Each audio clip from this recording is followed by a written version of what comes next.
Hello and welcome to another episode here on my channel. My name is ChaosMole and today we have the final verdict of Evil Genius 2. How is Evil Genius 2 now since I have played it for over a week and I'm slowly but surely getting to 70 hours played in total. What do I think about Evil Genius 2? This is mostly for people who have already played Evil Genius 1, but I will also definitely give some ideas here if you have never played those games. Quick TLDR, if you want to know exactly what has changed from Evil Genius 1 to Evil Genius 2 and how my first opinions are, definitely check out my preview video I released a week ago. I will also put it down below in this description, and then you can check it out. So if you want to know all the nitty-gritties, check that video out first and then basically come back to this one if you want. But what's Evil Genius 2? Well, it's a management real strategy game. It's sometimes really tough to put like a label on those games, but it's a management real strategy game where you are managing a layer and you are trying to conquer the world as an evil genius, which is this one right here. Yes, they are different evil geniuses. This is Maximilian. There's also Red Ivan, Zalika, and Emma. And they're all playing a little bit different. They have all their own abilities. Like, he can actually train minions immediately. Like, normally, minions take a few minutes. Like this one here, you can see him train right now. And I could go there with Maximilian and just finish the training of everyone in his vicinity. So he is actually really good if you have to retrain your minions. Yes. And you have to make sure that your genius will not die. Because if your genius dies, it's game over, man. It's game over. So, what do I think about Evil Genius 2 now after playing the game for 70 hours? Well, it is a really good management game with a lot of cool real-time strategy aspects to it. I really love that you can try out a lot. Like, this is the most basic of basic base you can build. And I've said this before in a video that if you look for a way to build a base, don't build like this. This is a rubbish base. Like you can see, I have only one corridor, which is absolutely bad for fights, because it becomes basically a cluster fluff right here, and that's bad. That's really bad, because there will be explosives. There will be like grenades, rockets, C4, and everything just burns, your minion burns, and it's a bad idea. Like, you really want to be a little bit more creative in building your layer, and I'm actually trying that right now in this part of the layer. As you can see, I'm going a little bit of a different path this time. I'm still working on it, but you can see we have different levels now on the island. We can even go underground. Neat, right? But this is of course only on this island. There are other islands who don't even have an underground area. Or one of their specialities is that the helipad you can see here will be in the middle of the island. And you might say, okay, does that make a difference? Yes, because some forces of justice, which are your enemies in this game, they're the good guys, I mean the bad guys, and they try to stop you conquer the world. And most of the agents will come through right here.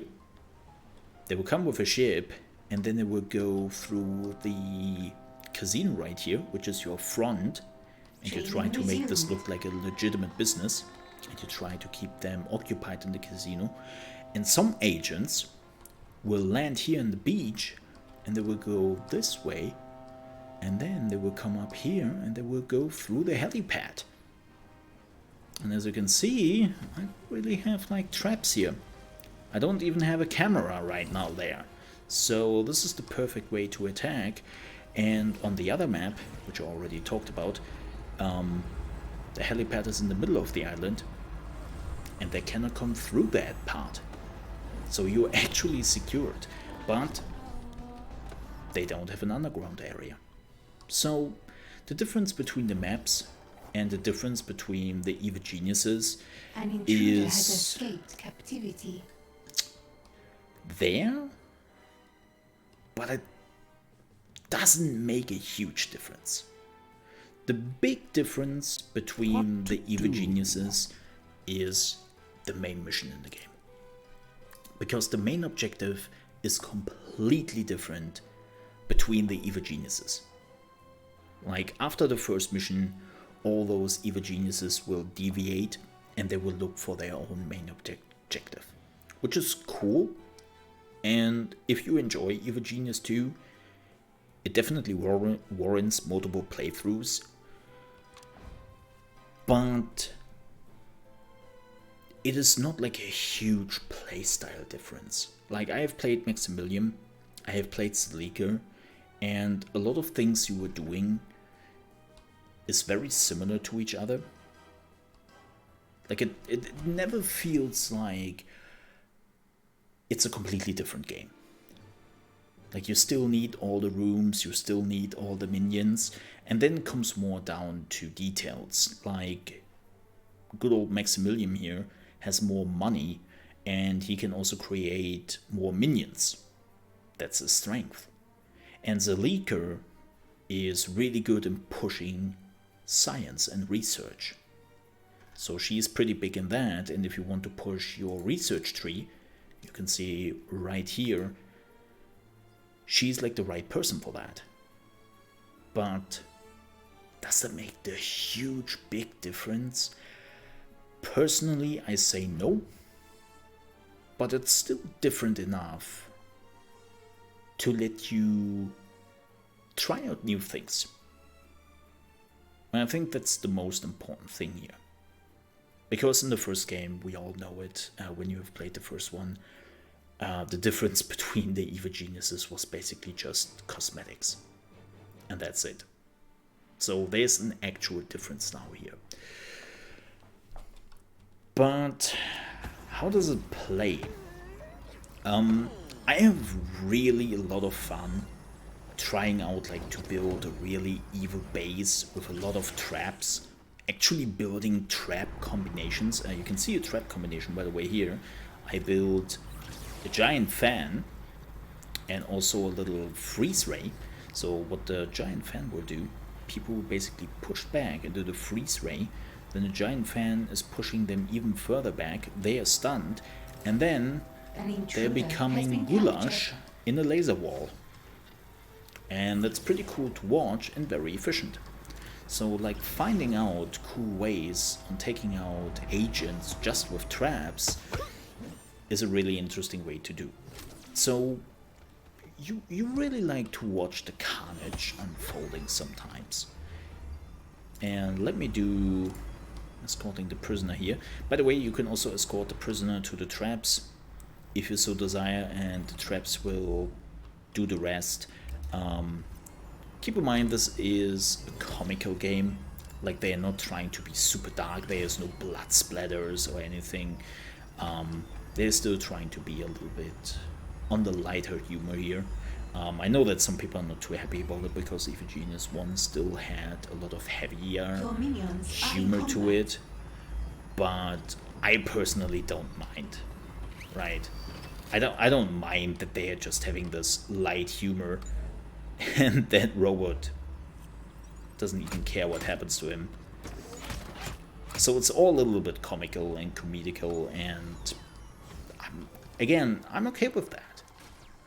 I'm completely fine with that. Oh, we have some more robots coming in. This is from a side mission.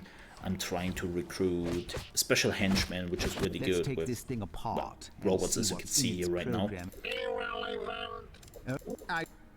We will skip this very quickly, so that you actually don't see what this is all about. But, as I said, I think they have done a pretty good job to capture this Dungeon Keeper Evil Genius 1 feeling, but they extended on it. And apparently we have a lot of fires here. That's not too great. The robots are exploding. So this is what I meant with having Fires just are almost one under path, control. right? Like the fire is now slowly eating down this path, Your vaults are and almost full. my minions are burning to ashes, which is not good. So yeah, build a layer which makes sense. I really love also the henchmen, like Mr. Barracuda Jr. here, which is my henchman right now. I'm listening. Like, he's fantastic. You have played his father in the first game, A minion and has caught fire. he's still just absolutely amazing. A henchman But again, is in danger. yes, I know. I think A they minion has added caught a fire. lot of good quality of life upgrades to the game, which makes the next part so much harder for me, because there are also a few things I don't like too much. The first thing is just the quality of life update. When agents are coming into your base, they will look for clues, right? They will look for clues, and let's see if we actually get some agents here. Yep, here they come. Here they come. I knew they were coming. An inferno is raging in your lair. Yeah, they keep that under control. Calm down. So you can see that those agents have suspicion, and they are at 0. So now they are looking for clues that this is just not a casino, but something entirely else, like body bags with guns lying around. Not a good thing. This has to go quickly before they actually arrive. And then the items in your lair are also creating suspicion. And there are items who don't create suspicion, like the mess hall right here doesn't create any suspicion. The training area doesn't. The barracks doesn't. Even the guard room does not, till you build weapon racks in a guard room. When they find the weapon racks, they're getting 10 suspicion immediately, which is the highest suspicion in the game. And they would try to immediately call back to the headquarters and tell them, yo, we found weapons, tons of weapons. And you might say, okay, Mo, how do you know that? Well, definitely not by clicking on the item, because the item is not telling you if they are producing any suspicion or not. And that is really unfortunate. You have to basically follow the agent around for the first or second time and just wait and see if one of your items in your base is creating suspicion. And that's pretty annoying, and I'm wondering why they haven't just put like something on the items and they are telling you like, okay, so the weapon rack will create 10 suspicion. Your generators will create 5 suspicion. Your incinerator will create 10 suspicion if found. Because it doesn't really make a difference, right? It's like they can just tell you that right from the beginning. Because most people would just look up some wikis or some YouTube videos or something like that. And it's like, just, okay, just tell me what it does. I don't want to go to an external website to find out if an item creates heat or not, right? Just tell me about it. And so I can also plan my base much better.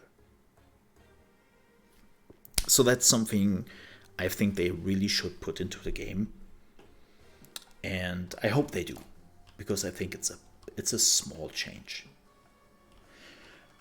But the next thing I want to talk about briefly is performance. How does the game run? Great! The game runs great. We can see it here on the options. I'm running the game on ultra settings. I love to use async compute. It's pretty good to boost your performance. And then of course we have cranked up everything to ultra. I deactivated motion blur because there's only one thing which is even more evil than an evil genius. It's motion blur. No thanks.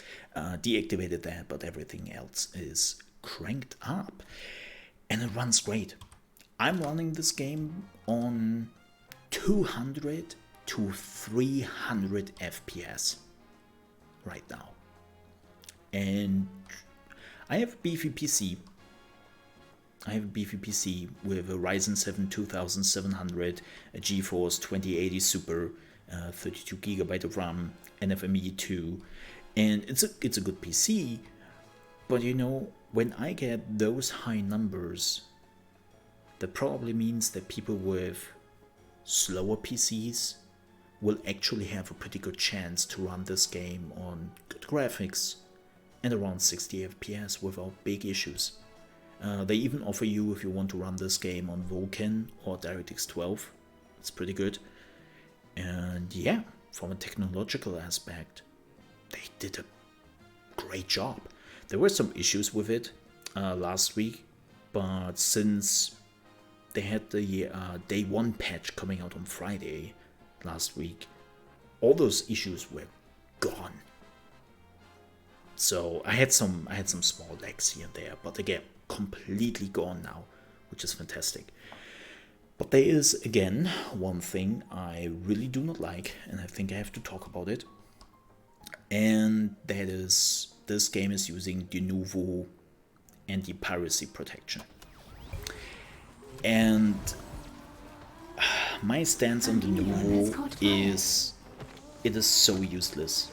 Like, there have been multiple studies now over the years, like even from the European Union, that piracy in computer games is not even an issue really.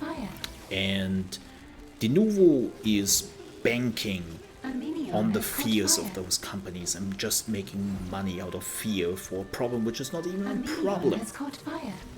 So it's like, and of course, the consumer who's buying this product is getting an inferior product because you need an online connection to basically start the game. And after a few days, if you cannot connect to the main server, you cannot play your game anymore. That means when in, let's say, 10 years, this game is not supported anymore, or even worse, the developer or publisher doesn't exist anymore, the servers are getting shut down, they didn't remove Denuvo beforehand, you'll not be able to play this game anymore as a legitimate consumer.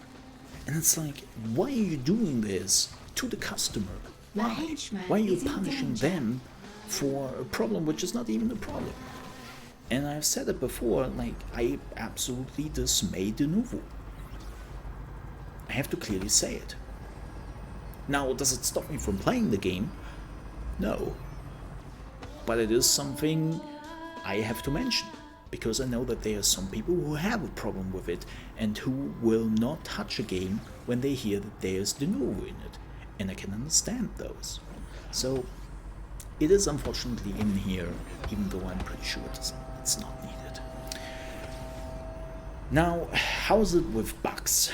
That is of course always the question, especially nowadays where we are getting a lot of games which are basically released under the concept of release now, patch later. What do we got? Well, 70 hours in, I haven't found a single bug. Well, that's not true. I have found one bug, and that's something they have to fix. But beyond that, I haven't found anything. What is the bug? Well, thankfully, it's nothing game-breaking or anything. It's a small thing.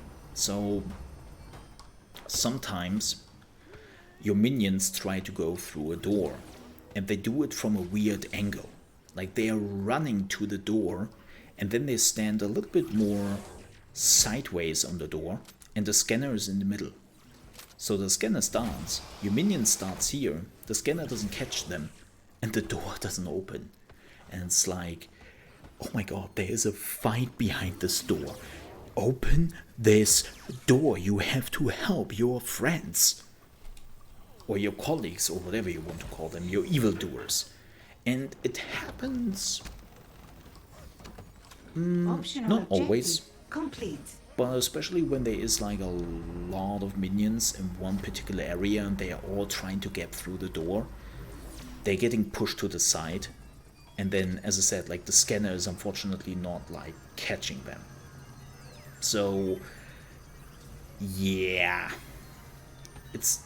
they have to fix that.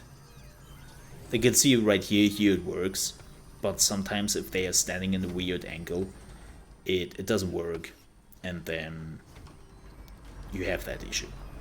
So that is basically the only bug I have found so far.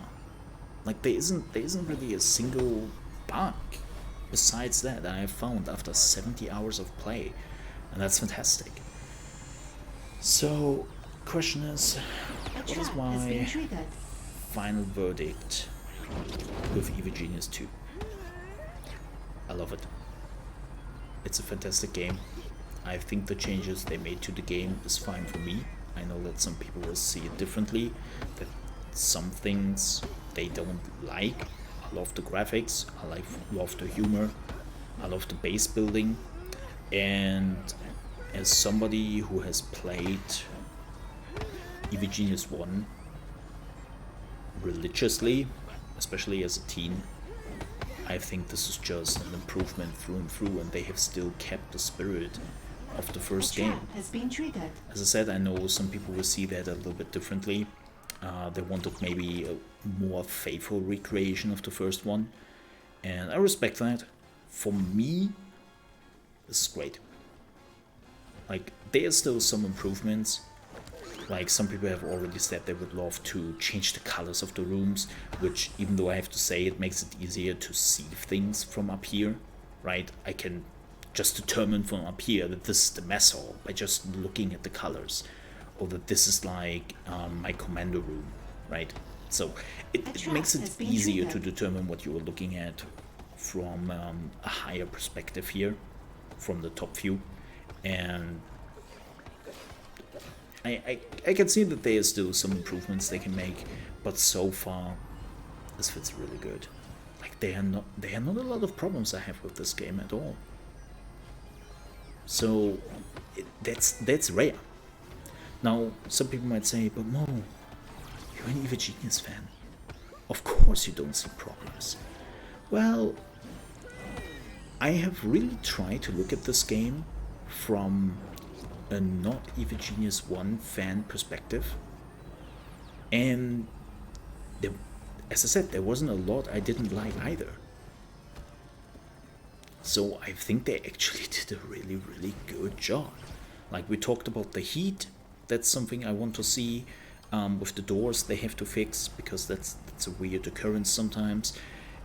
But besides everything else, I think it looks and works fantastic. Now, is this game for you if you have never played EVGenius 1? That is the big question you probably have. If you like management games, which have like a little bit of humor to it, and who are very much built around the idea of building your own lair, a little bit like Dungeon Keeper, right? Then this game is for you. If you are looking for a real-time strategy game where you have complete control over your minions and you tell them exactly what to fight, what to do, that is not here. You don't have that amount of control. Like, sure, you can do some things like putting up guard posts or putting your base on red alert and then they will defend your base.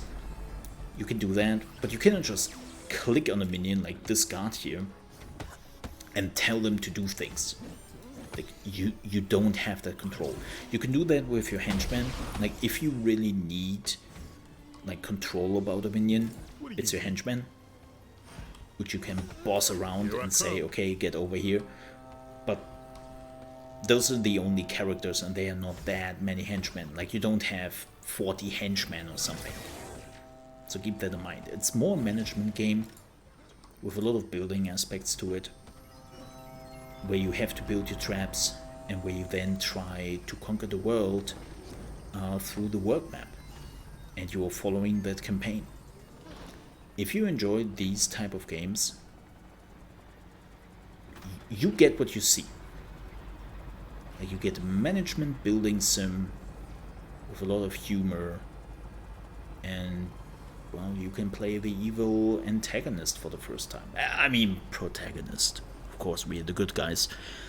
So, yeah, I would also say if you never played Evil Genius 2, Evil Genius 1, and you want to look into Evil Genius 2, go for it. I think it's worth it. Absolutely.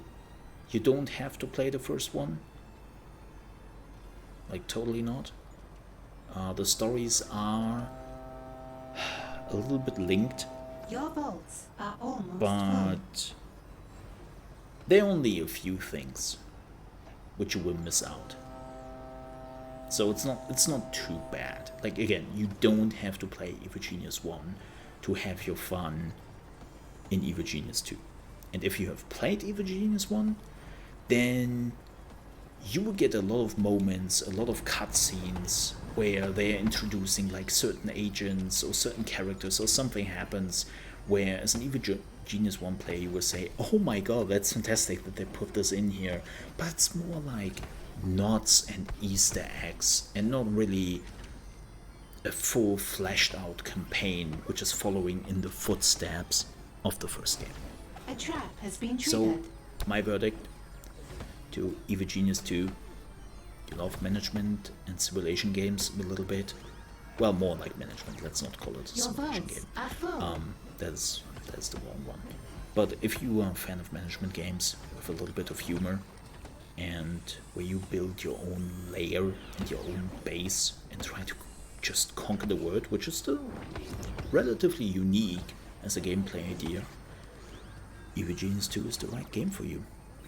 It runs well, it didn't have any bugs, and they basically delivered what they showed and promised. And I know that's crazy to say nowadays, but I think that's something good. Yeah, that you finally get something has been triggered. they've promised. So I enjoyed Evil Genius 2. I have 70 hours in it. I will probably get 200 hours by next week, if not even more. And it was a lot of fun. By the way, if you have still been watching till this point, first of all, thank you. I do appreciate that. And also to all the support this channel has gotten from all the Evil Genius viewers. Like, thank you very much for that. And there will be more videos coming. But if you want to watch some Evil Genius 2 live right now, before it actually releases tomorrow, I'm streaming the game right now on trovo.live /ChaosMole. You'll find a link to the channel in the description, and you can watch us playing this game. Right meow! We will be here for the next hours. So jump in and watch some hard mode Evil Genius 2, because that's what we are playing. Not normal, no, we are playing on hard mode because we like a challenge. And again, thank you so much for watching. If you enjoyed this video, please don't forget to like. If you have still any questions left, just ask them in the comments. I always try to read them all and to answer as many as possible. And if you're new to the channel, you want to see more Evil Genius 2 videos, reaction videos to game announcement, trailers, and of course other games coming up fairly soon, I would appreciate if you might consider to subscribe to the channel. And I will see you next time. Thank you so much for watching, and most importantly, stay evil.